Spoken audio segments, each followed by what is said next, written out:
কিভাবে নিরাপদে টিকটক ব্যবহার করবেন? টিকটক ভিডিও দেখা মজার, তবে অ্যাপটি ব্যবহার করার সময় কিছু গুরুত্বপূর্ণ বিষয় মাথায় রাখতে হবে। প্রথমে আপনি যে সমস্ত ভিডিও দেখবেন তা আপনার ভালো নাও লাগতে পারে, তবে স্ক্রিনে দ্রুত সোয়াইপ করে আপনি অন্য ভিডিওতে যেতে পারেন। অথবা আপনি ভিডিওর নিচে ডান দিকে ফরওয়ার্ড অ্যারো আইকনে ক্লিক করে এবং ব্রোকেন হার্ট আইকনে ক্লিক করার মাধ্যমে টিকটককে বোঝাতে পারেন যে আপনি এই ধরনের বিষয়ে আগ্রহী না। টিকটক তখন বুঝতে পারবে যে আপনি এরকম ভিডিও আর দেখতে চান না।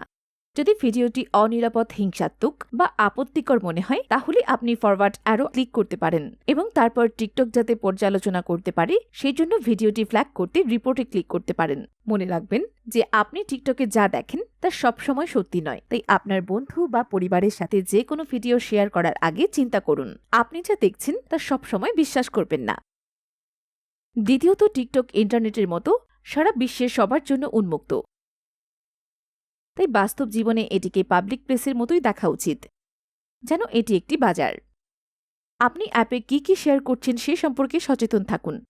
আপনি কে বা কোথায় থাকেন এরকম ব্যক্তিগত তথ্য শেয়ার করবেন না। তৃতীয়ত, টিকটক ভিডিও দেখার জন্য অনেক মোবাইল ডাটা ব্যবহার করতে হয়, তাই আপনি অ্যাপটিতে কতটা সময় ব্যয় করবেন সে বিষয়ে সচেতন থাকুন। না হলে আপনি আপনার সমস্ত মোবাইল ডাটা বান্ডেল ব্যবহার করে শেষ করে ফেলতে পারেন।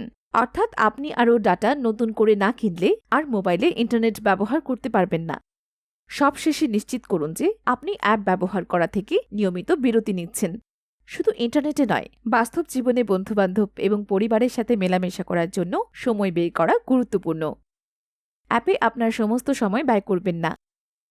টিকটক আপনাকে বিভিন্ন উপায়ে সাহায্য করতে পারে। আজই একবার ট্রাই করে দেখবেন নাকি? আপনি আপনার মোবাইল অ্যাপ স্টোর থেকে টিকটক ডাউনলোড করতে পারেন।